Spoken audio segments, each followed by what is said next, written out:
Welcome, everyone. I'm Teresa. Welcome to Fresh Paradigms. I will be chatting with business owners who created or adapted their small businesses in COVID times. With COVID, I'm just so curious how real estate professionals are adapting to this situation. My guest today is a real estate sales professional herself and also my classmate in interior design school years back. Friends, let's welcome Karen, owner of Karen Whittaker Homes. Thank you, Teresa. Thanks for Hey, having me. how are you? Welcome, Karen. I am great. I'm great. Feeling Thanks for good? having me. Yeah, yeah. It's a bit cloudy outside, but I'm still happy. Hey, before we start, I'd like to say your positive attitude, your humor, and your ready smile really helped me a lot during our interior design school. You are always so positive, you're always having a joke. We're just laughing around and joking, and thank you for that. Thank you so much. You're welcome. We were a team, right? Yes, yes. So let's start. What inspired you to create your business? Okay. Um, I can go back to 9 to 5. I had worked for a number of years in 9 to 5 prior to real estate. And I worked mainly in construction and design. So I never veered far from our interior design days, right? I'm a creative person, you know that. I like to make Yeah. stuff, bring things to life, put my own spin on it. So Yes. whether it's creating a unique space for my clients to live and work or designing a piece of furniture to fit in a space that, I've been shopping for a long time and I can't find. So I am. While working in 9 to 5, though, Teresa, I noticed one thing. I guess a lot of people, would have the same experience. There isn't a lot of job security, and things can change at any time. So you can lose your job. Look at COVID. COVID came out of the blue. Nobody expected this. So Yes. I wanted something that was my own, something that, you can't lose your job. Nobody can fire you. After all, I'm not going to fire myself. So I went into independent contracting, right? Yes. Right. So, and real estate allowed me to still be creative, use my construction and design knowledge, as well as to add some new skills, sales and client relation. So that's how I got into real estate. It is my need to find something that's my own and something that would give me the job security that I was looking for. Wow. How does your business work? Can you walk us through your process? Oh, yeah. Okay. Well, as you know, the business of real estate involves working with people, helping them to solve their problems, helping them to achieve their goals in terms of property, whether buying or selling of property, management or investment, rental, you name it. It's a whole spectrum of activity in the real estate market. So what I do typically, I meet with my clients. It's very important to sit with your clients and get a full understanding of what exactly is their goal. What are they trying to achieve?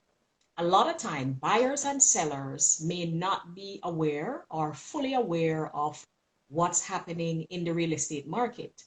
They may Uh-huh. have realistic expectation as well as some unrealistic expectation. Like someone may come and say, look, I want a 5,000 square feet home with a pool and jacuzzi and cabana. I have 300,000. We know that's a very unrealistic expectation, right? Yeah, yeah, yeah. So, exactly. So my job is to get them back to reality. and to work with them to make them happy, to get them to that place where, where they want to be, where their family will be happy, where they will be happy. What I typically do, I create a plan for them. Every client has a unique situation going on. So I Uh-huh. create their unique plan to get them to their goals. And we set up timelines and then we implement these plans. Ah. Yeah. When when COVID happened, what Mhm. were your initial concern in relation to your business? Well, when COVID happened, I was like, what the heck's going on here? Mhm. I have never seen a virus that affected the whole world before. You've seen viruses that may affect, say, Africa, say Ebola at that time. And then you've seen bird flu. It may affect some part of Asia. But I've never seen a virus that affected the whole world. So, of course, I was a bit concerned that, how is this going to impact my business? One of the main reasons is that a lot of other people were thinking the same way. A lot of these people were buyers and sellers. Yes. In the spring market, but happening. So I'm just going to pull back and kind of sit back and see what's going on. So it's the uncertainty and the not too sure what's going to happen down the road that kind of, impact the business more than anything else. So everybody was kind of placed in a waiting mode. I waited for them to be comfortable. They waited to see what's going to happen. Uh-huh. Mhm. Well, what pushed you to go beyond the fear of continuing with COVID? What pushed you to go beyond it? You say fear. Okay, that's a very good question. You're right when you said fear, because wrapped up in all of this uncertainty was also fear. Nobody wants to get the virus. You want your family to be protected. You want yourself to be protected. But Correct. the bottom line is you're running a business. And when you're working for yourself, you have a responsibility to yourself and your family. Yeah. Now, good thing in real estate is that real estate was deemed an essential service. So we did not have to stop working. The bad thing about it was that there was a downturn in the market because there's too much fear and uncertainty. Uh-huh. So although I still had showings that I had to do, in which case I had to, you had to stick to the COVID precautions, you had to change the way you dress, you had to change the way you conduct the actual showing and client relation. Our office was closed. I have my main office in Ajax. That was Uh-huh. closed. So you were more Uh-huh. or less working out of your home office and working on your own. So it was a matter of adapting to a new situation, you know, and I did. I pushed through the fear. I know or I believe there was something out there, Uh-huh. but at the same time, the bills have to be paid. So of course, I kept on marketing. I kept on pushing through, speaking to my clients, giving them as much information as possible. I think the Zoom company became billionaires out of this COVID situation because I was not the only person who had so many Zoom meetings, but I think everybody was having Zoom meetings. So it was the new norm, right? We're still Yeah. doing it, actually. So, but as I said, that was more or less my motivation, my push. The fact that you have a responsibility to yourself, to your family, and to your clients. And the job is what it is. You just have to push on. Wow. So that is your procedure you adopted as you meet Hmm. your clients today. It's all Yep. Zooming. So there's no more viewing? No, there is viewing. There is viewing. There are certain protocols that you have to follow. Everybody has to wear the mask and the gloves these days. Um, Only recently was open house allowed. Prior Yeah. to maybe about a week or so ago, there were no open houses because you couldn't have Oh, no large gatherings. So in keeping with the government mandate or their precautions, we had to make a lot of adjustment. One of the major things, I got caught in this a lot. I remember one of my clients, it's kind of instinctive for you to, you meet your client and then you run up and you either give them a hug or you shake hands, but then you Yes. were supposed to do that. So there were a lot of times when I was like, oh, sorry, and you had to apologize for, you can't exactly give a friendly handshake. But I remember one client, he was so funny. He was the Oh. first person who came up to me and he did this. So we touched. Yeah. And then there was another guy who did the foot shake. Says, Oh, you yes. touch your foot together. And that was it. So, in addition to having to operate differently, having to educate your client on what is required when they come out for viewings and for appointments. It was just the whole idea of the new norm, put it that way, a completely new norm. And it's still happening. Wow. So if I'm selling my house, Mm-hmm. do I have to sanitize my house every viewing, right? Yes, it's advisable because it's all a part of the safety and security protocol. So you have to do a lot of sanitizing. You have to we have to advise our clients. If somebody comes out for a viewing, it's a case of you go in and you look, don't touch anything. It's best for you not to touch anything. Look, observe, maybe you can take a photograph or two, and Uh-huh. it's just in and out. That's how it is. And Wow. also, there are certain other protocols where the prospective buyer or seller Uh-huh. have to advise, they have to fill out what's called a COVID worksheet, where they have to advise if they have traveled. Well, travel is all shut down now, but prior to the shutdown, if they have Uh-huh. traveled outside of the country, if they've had any exposure, and also if they're exhibiting any symptoms. Uh-huh. So all of these things, sometimes it was a bit intrusive, but in the interest of safety and security, we all have to do it. Wow. Is it a buyer or a seller period Huh? nowadays? Is it a I buyer or a seller? mostly buyers, since buyers are the ones who are going out visiting several houses. Sellers were kind of protected since there were no open houses. But now there are open houses. I believe there's some restriction to the amount of people who can come in to the property at a time. But it's the new norm. That's just Really? the way it is. Yeah.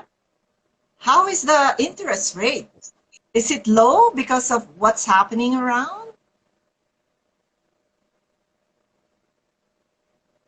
It's low to a great extent. There haven't been any changes in monetary policy. And prior to COVID, like when we were coming out of 2019, interest rates had fallen. I looked at statistics, I believe, yesterday, and they looked pretty low. I saw 5-year fixed rates at like 2.09 and so on, and those were pretty low coming out of the stress test period where it was prime plus, and it was a lot to qualify for. So I think now is a great time if somebody is purchasing. I'm holding COVID constant in terms of interest rates and assuming that your credit is in the best condition. It's a good time to purchase. There are lots of great properties out there. Wow. So it's time for me to purchase. It's time for you to give me a call, right? Hey, Karen, it's time for us for the show and tell portion. Can you show Okay, us some of your listing and, you know, explain to okay. us? Yeah. Well, I can show you some hot properties now. I'm gonna show you this one. It's 21 Deerfoot Road in Toronto. That's Don Mills and Van Horn area. I don't know if you can see it. Uh-huh. Right. So this is one of my colleagues' listing, but it's such a great property. I can give you a little background to it. So it is just 10 minutes from the subway. That's Don Mills subway and Fairview Mall. And it's pretty Oh, close. Yeah, pretty close to Seneca College as well. It's a 4+1 bedrooms. That's 4 bedroom on the main, 2-story, one in the basement. It has a finished basement. And the property is approximately 2,000 square feet. It's currently occupied by students, but that's a temporary situation. It's if someone is interested in purchasing the property, all the necessary changes will be made. It Oh, has a new kitchen. It shows pretty well, and it's on a large lot. It's 71 by 122 feet, so that's a good size. So if there's anyone who is interested, just DM me and I can fill you in or give you a lot more information. how much Another was one, it? How well, much is it? this is listed at 1.38, and the property taxes are $5,037. Wow. Before Yeah. you go to the next listing, there's a question here. What's your favorite part of doing your business? My favorite part of doing my business is actually what's my favorite part?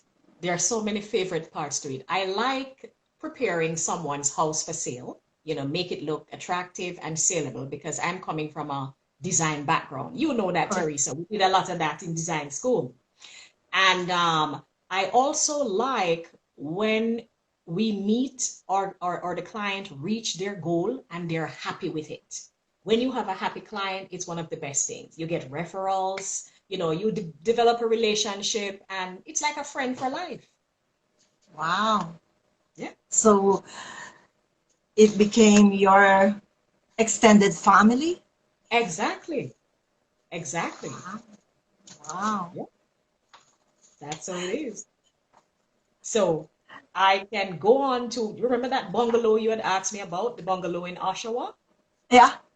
Right.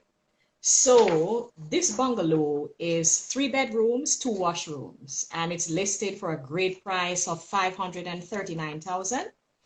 One of the nice things about it, it has a backyard oasis. It has mature trees and an in-ground pool.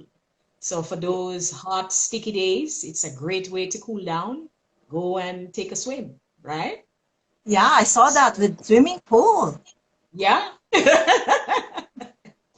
So, yeah. Right, and it's located in central Oshawa. It's just north of Roseland. Uh-huh. So it's a great location. But again, if you need more details on this, the price is great. It's only 539,000. The property taxes is 4,800. But DM me and you can get a lot more information. Wow. When when let's say what's the first thing uh, Mhm. a buyer notice when they do a viewing, when they go inside the house? What's the first thing they notice in the They house? usually, I find my experience with buyers, they tend to comment a lot on kitchens and bathrooms. Yeah. Wow. I have buyers who will say to me, let me see the bathroom. That's the first place I want to see because the rest of the house may look real pretty, but I want to see the bathroom if it looks like what I expect it to look like or what I would like it to look like. And they want a kitchen because, kitchen is where the whole family meets most of the time, right? Nice Hmm. kitchen. Hmm. So there's a if ever I'm selling a property, my home, Hmm. and the kitchen is not that at par, I have to renovate the kitchen. If there's anything renovation going, it should be the kitchen and the bathroom. You You should, suggest that? yeah, you should pay special attention to the kitchen and bathroom. And if the budget allows, and you can, really afford to bring it to the level that's so attractive that the buyers can't refuse it, then you should go ahead and do it. Because as I said, it's one of the primary areas that buyers tend to, express an interest in. If the budget does not allow, there are things that we can do. Remember, my background is construction and design. So there are Correct. things we can do to improve it, things that we can do to make it look presentable. And so the buyer would still be interested. Wow. Noted. Okay. There's still some listing. You have a lot of listing, eh? What is your next listing? No, what happened? I don't have a lot of listing at this time, courtesy of COVID. But we, as agents, you co-market with other agents from time to time. What I have, yeah, I have a lot of buyer now because a lot of people came out and said, because we're having a pandemic, I wonder if I could get a good deal on a property. So I have a pool of buyers more than anything at this present time. But because we have, what do you say? We share relation with other agents. We also market other agents' property from time to time. An agent will say, go ahead and market the property. If you have buyers, maybe one of your buyers may be looking for a property like this. Wow. Wow. What agency are you under? Oh, I'm Royal LePage Connect. My office is in Ajax in Durham region. Ah, but you're now Right. working from home Yeah. Um, mostly. Even outside of COVID, I work from home as well as my brokerage office. So it's just that now you're doing a lot more work from home. Wow. How long have you Mhm. been doing this, Karen? I've been doing this a little over 9 years. Wow. Mhm. Wow. Yeah. I started, I guess what most people would classify as part-time. While I worked in construction and design, I was developing my real estate business. And then eventually, I went into real estate on a full-time basis. Wow. Mhm.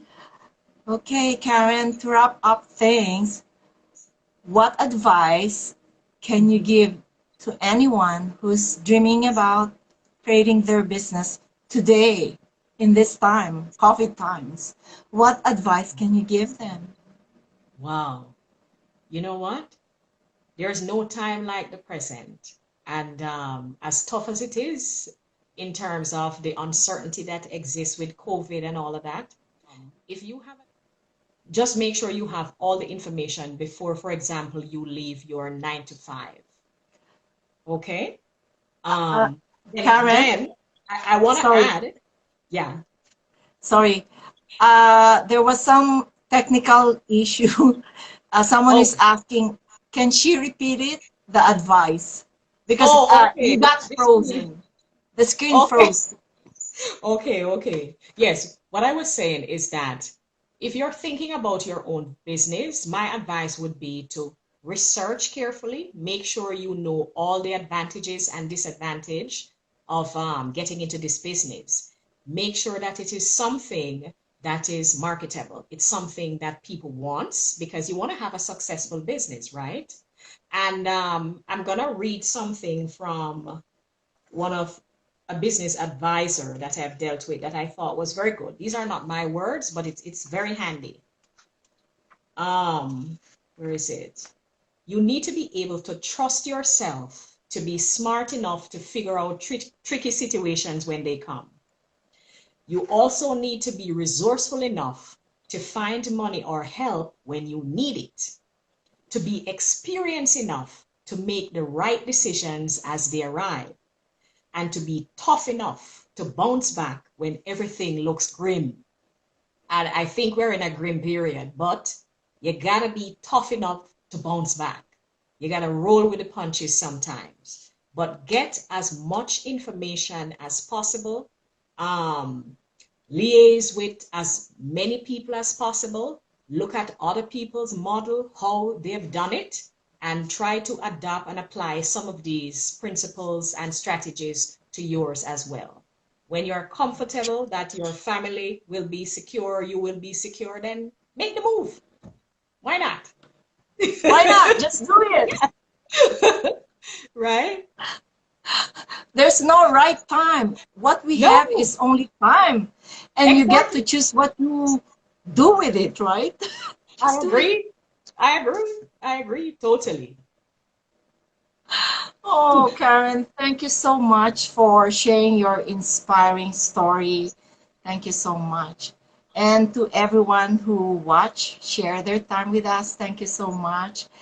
And stay tuned on another discovery of small business. and please support small business. Keep safe and take care. Thank you so much, Karen. Thank you. You're welcome, and thanks for having me. Yes, yes. We'll see you. Alrighty. Okay. Thank you. Okay.